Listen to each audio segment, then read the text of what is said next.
大過個頭。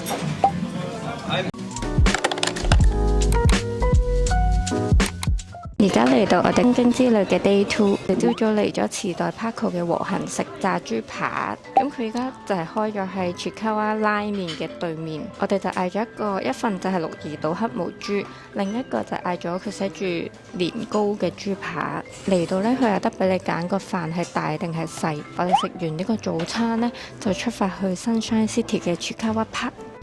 佢喺門口有個 QR code 俾你 scan 唔同嘅語言，呢個就係鹿兒島黑毛豬，仲有個期間限定嘅蟹餅同埋炸蝦。呢個就係佢講嘅年糕豬扒，有個前菜，有椰菜，我見佢啲椰菜係可以加嘅，有湯有飯。呢個就係我嘅鹿兒島黑毛豬。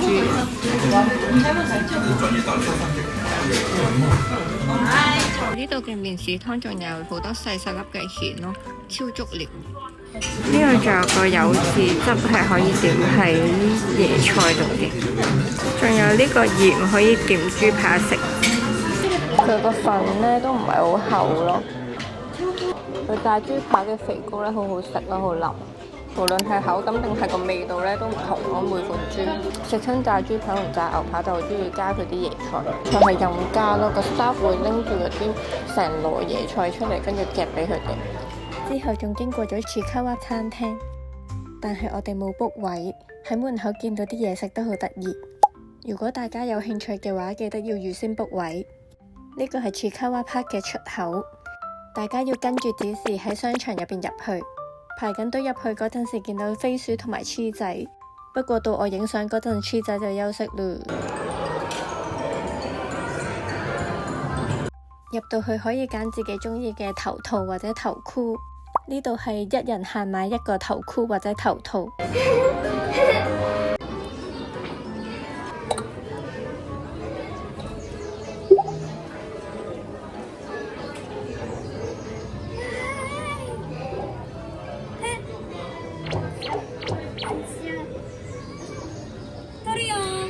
3、2、1。この写真、宝物だね。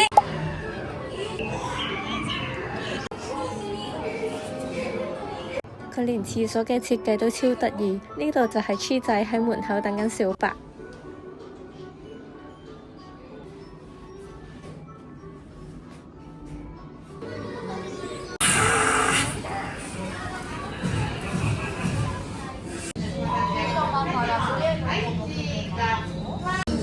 伏魔篇啊！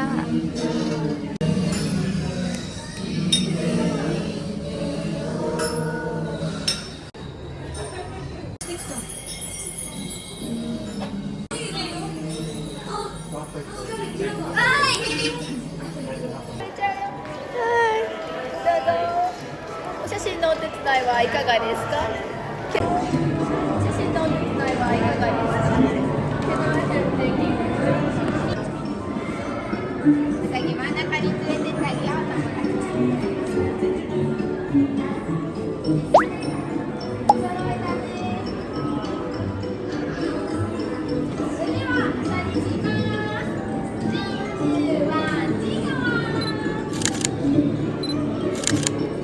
每節會有2個公仔出嚟影相，影完相之後就去到遊戲區同埋商店區。淨係行商店區都行咗超耐，喺呢度可以再買翻啲頭箍頭飾。我買咗酸奶超人同埋甲蟲，佢哋都係黐仔嘅好朋友。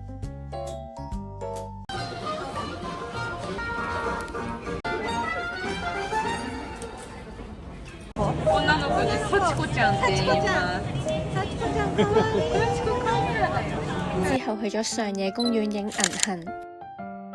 其實佢靚嘅銀杏都係得返幾棵㗎啫，不過好彩嗰日有市集，呢個係得獎嘅香腸，將啲肉放喺啲炭上面燒都幾特別。我哋嗌咗一條香腸試下，不過味道都係冇乜特別。仲有唱歌表演。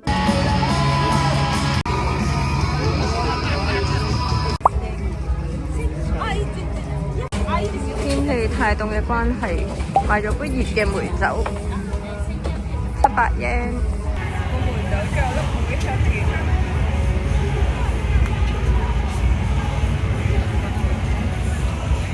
我哋喺上野公園影完銀杏之後，就嚟咗鴨兔涌食我哋嘅晚飯。本身唔喺我哋行程入邊嘅，不過我哋趕唔到下個行程，所以就過咗嚟食。之前同過全家人一齊過嚟食，都覺得好好食。不過有啲朋友話唔好食，所以今次都試下有冇變到質。而家只係5點幾，未到6點。本身諗住早啲過嚟，5點20分已經好多人排隊。排到冇凳坐嘅客人就喺呢度排隊，同上次都唔一樣，好似裝修過，光咗好多，同埋格局都唔一樣。我嗌咗1號同埋2號蔥，有個新嘅產品係雲吞，我都嗌咗。發現呢度真係裝修過，頭10個排隊嘅客人都有凳坐，我哋5點幾嚟到，啱啱就坐喺最後第10個位。依家仲有英文廣播添，排咗10分鐘就入到嚟。上次嚟好似2年定3年之前，排咗勁耐，唔知排咗1-2個鐘。但係嗰陣時係夜晚食飯時間嚟嘅。我哋頭先睇 Google 呢，依家呢一間係開24小時，同埋依家裝修咗呢，光猛咗好多啦，同埋多咗好多位，仲有卡位坐。我而家就係坐緊卡位。除咗個卡位之外呢，我仲發現咗佢後面多咗間分店咯，所以係勁快就可以入到嚟。等我試下佢個味有冇唔同先。我嗌咗1號同2號蔥，呢啲就係另外嘅肉，有雲吞啦、鴨肉啦、腎啦、蛋。呢就係2同3號蔥。上次我食呢一間呢，就係覺得佢啲鴨肉勁嫩啦，好似我嗰陣時嚟講係好似 BB 喺個口入邊咁嫩滑。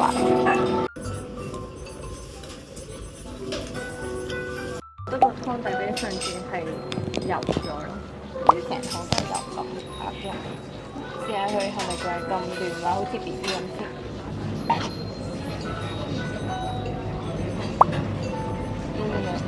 依家好似有啲似鴨胸，好似上次咧係清好多嘅喎，我記得佢食個湯底新品雲吞。少少胡椒味，佢個雲吞好似感覺冇上次咁好食，上次真係好好食，好驚豔咯，覺得好清啦，同埋個鴨好滑啦，但係依家好似唔同咗，佢咪轉咗手。居家嘅話呢，佢係紅啲啦，好似嫩滑好多咯，比起浸落去湯嗰啲。居家嘅鴨呢，即係佢仲係粉嫩咁嘅食，好過佢一開始俾我哋喺個碗入邊嗰啲鴨啦，嗰個鞋到好似鴨胸咁樣，同埋個湯底實在油咗太多，唔怪之依家啲人話唔好食咯。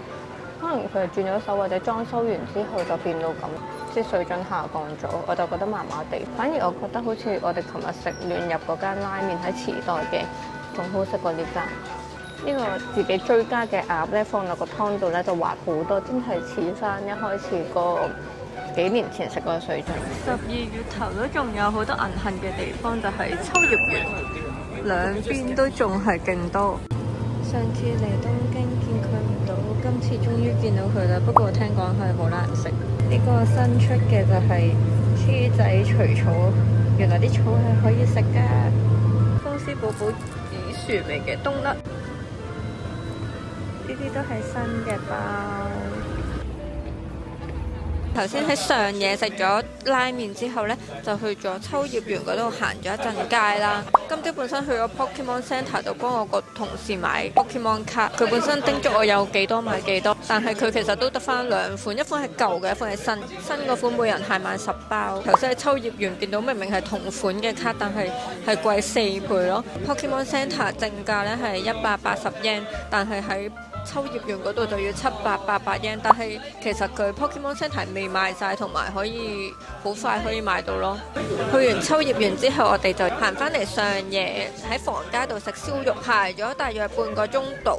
佢都有好近呢，有2間分店嘅。呢度係可以 book 台嘅，有啲人呢 staff 叫佢哋去第2間分店，我哋就上咗嚟我哋排隊呢一間分店嘅2樓，佢有2層嘅。一間分店呢，有大約40幾50個位，佢呢度都有中文 menu 嘅，不過我覺得啲 menu 都係唔係太準。啲啤酒都要差唔多1100 yen， 仲嗌咗生嘅牛柏葉刺身，嗌咗上等牛舌、牛腰、牛小腸、牛肋肉，2杯嘢飲 ，total 都要11000幾 yen。我嘅啤酒到啦，呢個係大杯嘅啤酒，好似大過個頭。呢一間牛呢，佢係成隻牛買翻嚟賣嘅，所以呢，佢係唔同嘅部位都有咯，佢牛心嗰啲都有。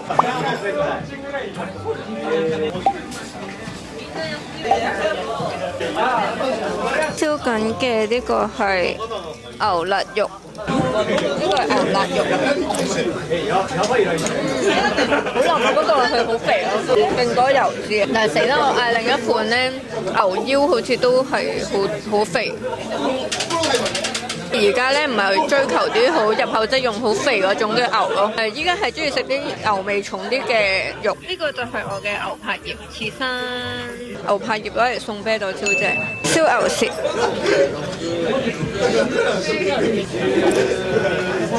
純啦牛舌好食咯，好彈牙佢個牛皮，雖然係薄切啦，但係唔知佢個口感咧有啲似厚切牛舌嘅口感，加埋啲鹽調咗少少味。牛舌好食，牛舌好食。有一個特製嘅醬汁，點燃個醬汁係冇咁油啦，但係好似感覺搶咗佢個牛嗰個味。但係如果佢唔點醬嘅話咧，好似就咁食個牛，食個油落肚咁樣咯。呢個牛小腸咧好特別咯，我以為係啲唔知咩玉子燒嗰啲啦，本身已經醃咗嘅。我中意食小腸多過大腸，因為小腸佢係會比較肥啲啦，睇下佢中間有啲脂肪。哇！搶晒火啊！搶晒火！哇！燶晒啊！我個牛腸，哇！佢全部都係油啊！哇！牛小腸搶晒火，燶晒，有啲難燒啊，因為佢太肥啦。雖然我燒燶咗啲，但係佢好脆咯，燒到佢個外皮燒得好脆啊，跟住入邊全部都係脂肪，好食喎。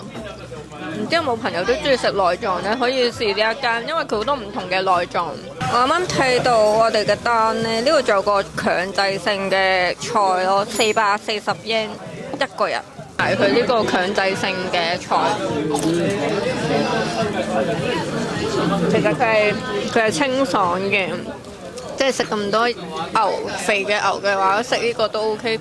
不過佢上面嗰汁咧都有啲少少濃味咯，我覺得比較鹹。啱啱食咗佢嗰個牛腰咧，佢好似 A 和牛咁樣咁入口即溶，佢啲油脂分佈咧係好平均咯。如果中意食 A 和牛嘅朋友咧，係好中意食呢一個一定。雖然佢呢度好多嘢都幾好食啦，但我最推薦咧都係牛舌咯，因為佢就算切到咁薄咧，但係佢個口感都好似厚切牛舌咁樣。我哋推介呢一間嘅牛舌。